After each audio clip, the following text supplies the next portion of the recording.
राधे राधे भक्तों, आज जानेंगे मार्गशीर्ष महीने में यानी अगहन के महीने में जो गुरुवार की हम पूजा करते हैं उसमें डेली पूजन और सरल पूजा विधि किस तरह से हम कर सकते हैं। अगर आप सुबह की पूजा कर रहे हैं तो सुबह के समय में भी आपको डेली पूजन करना है और उस दिन आपको शाम को भी डेली पूजन करना है। दोनों समय पे अगर कर सकते हैं तो बहुत अच्छी बात है। सबसे पहले आपको क्या करना है कि जो सफ़ेद कलर आता है, सफ़ेद और लाल कलर से आप अपनी डेली को सुंदर सा बेल वगैरह काट के या फिर सुंदर सी माड़ के आप तैयार कर लीजिएगा। इस तरह से मैंने जिस तरह से किया है। उसके बाद आपको 5 दीपक जलाने हैं, यानी कि दोनों दरवाजे के दोनों छोर पे जहाँ पे आपने माता के लक्ष्मी के चरण बनाए हैं उस पे भी आपको दीपक जलाना है। माता तुलसी में भी आपको दीपक जलाना है और एक दीपक आपको अपने घर के मेन दरवाजे के अंदर की तरफ जाते हुए और एक बिल्कुल अपने मंदिर में और एक अपनी रसोई में।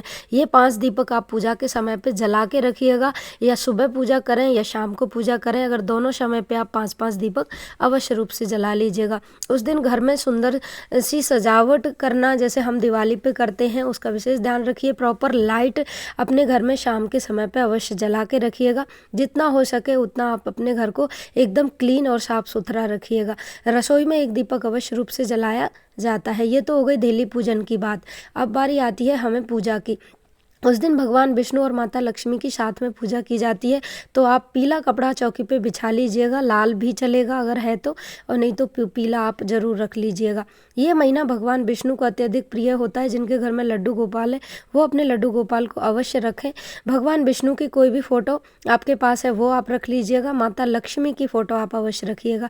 मैंने तीनों को ही रखा है क्योंकि मेरे लड्डू गोपाल मेरे इष्ट हैं और इष्ट की पूजा सबसे पहले की जाती है। लक्ष्मी गणेश या भगवान विष्णु और लक्ष्मी की अगर साथ में फ़ोटो है तो वो आप रख लीजिएगा। मेरे पास साथ में नहीं थी तो मैंने ये रख ली है। जिस जगह पूजा कर रहे हैं उस जगह पे हल्दी से आपको या तो माता के चरण बनाने हैं या फिर आप स्वास्तिक बना लीजिएगा या फिर कोई रंगोली बना के आप पूजा आरंभ करिएगा। सबसे पहले सभी भगवान जी को आप चावल छिड़क के सभी को आसन दीजिएगा, या फूल से भी आप आसन दे सकते हैं। उसके बाद अष्टदल कमल बनाना है। बहुत जल्दी जल्दी मैं बता रही हूँ, बहुत जल्दी होने वाली ये पूजा है। और अष्टदल कमल इस तरह से बनाया जाता है जिस पे हमें कलश की स्थापना करनी है। अष्टदल कमल आप कलरफुल चावलों से अगर बनाएं तो बहुत अच्छा है, नहीं तो आप बिना टूटे हुए चावल आपको इसमें लेने हैं। फिर आप इस पे पीतल या तांबे का कोई भी आप जल का लोटा भर के रखिएगा। उस जल में थोड़ी सी गंगा जल आप ऐड करिएगा और उसके बाद उसमें एक सुपारी, एक लौंग, एक इलायची, और थोड़े से अक्षत और एक सिक्का और एक हल्दी की गांठ डाल दीजिएगा अंदर। वो मैं स्किप कर चुकी हूँ तो आपको मैं बता रही हूँ, आप डाल दीजिएगा। उसके ऊपर आपको पूर्ण पात्र रखना है। पूर्ण पात्र रखने के लिए हमें या तो चावल या गेहूँ हमें उसमें लेने होते हैं। उसके ऊपर हमें कलश की स्थापना करनी होती है। अन्य पूजाओं में हम कलश की स्थापना जब करते हैं तो जो भी नारियल है उसको हम आड़ा रखते हैं या फिर सीधा नहीं रखते हैं, लेकिन इस पूजा में हमें सीधा रखना है क्योंकि माता लक्ष्मी का जो मुख है वो हमें इस नारियल के अंदर ही बनाना होता है। श्रीफल यानी कि माता लक्ष्मी का ही स्वरूप माना जाता है। उसके बाद जल में थोड़ा सा गंगा जल मिला के सभी भगवान जी को या तो आम्रफल पत्ता ले लीजिएगा या फिर अशोक का पत्ता या फिर आप कोई भी पुष्प ले लीजिएगा और सभी को स्नान करिएगा। फिर खुद के 3 बार हाथ आपको धोने हैं जिसको हम आचमन बोलते हैं। आप खुद आचमन करिएगा। एक ओम केशवाय नमः, ओम माधवाय नमः, ओम नारायणाय नमः। इस तरह से करने के बाद भगवान को अर्घ दिया जाता है।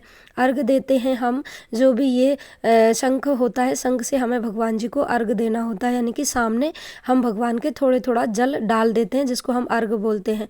देखिए, घर पे आए हुए मेहमान को हमें अर्घ देना होता है, स्नान नहीं कराना होता, यानी कि पवित्रीकरण करिए और अर्घ दीजिए।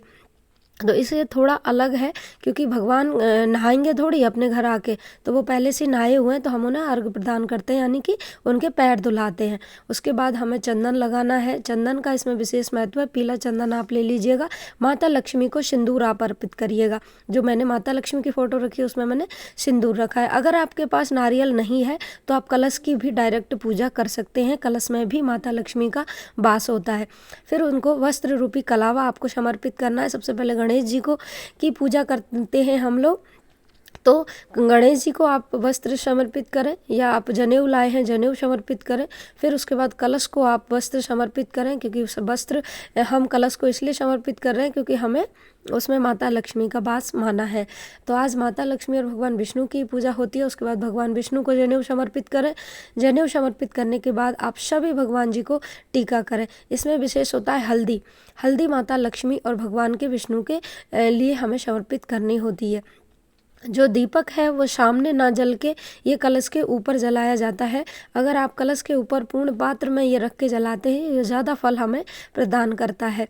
वैसे दोनों तरह से पूजा कर सकते हैं। ये पूजा आप नीचे रख के और उसके ऊपर कलश भी रख सकते हैं, यानी कि नारियल ऊपर रखा जाता है। इनकी पूजा दोनों की अलग अलग होती है। पूजा में सिर्फ भेद इतना होता है कि भाव अलग होते हैं, चीज़ें वही है। कलश में जब आप कलश के सामने या फिर आप दीपक जब प्रज्वलित कर रहे हो तो उसमें थोड़े से काले तिल आप डाल दीजिएगा। उससे क्या होता है कि जैसे काले तिल चटकते हैं वैसे ही हमारे दुख और दरिद्रता चटक जाती है। अब जो भी आपने भोग प्रसाद लगाया है उसको आप तुलसी पत्र डाल के भगवान को समर्पित कर दें। जो भी आपने खीर बनाई है, हलवा बनाया है, या फिर आप कोई सफ़ेद मिठाई लाए हैं, या फिर चीनी या कोई भी प्रसाद आपने रखा है, वो आप भगवान को समर्पित कर दीजिएगा। उन्हें पीने के लिए पानी अलग से रखिएगा, जिसको हम आचमन कराते हैं। भगवान को उस दिन तुलसी आप अवश्य रूप से समर्पित करिएगा। अगर मजरी हो तो तुलसी की मजरी भगवान के चरणों में समर्पित करिएगा। जो भी पुष्पमाला फूल आप लाए हैं वो अवश्य रूप से समर्पित करिएगा।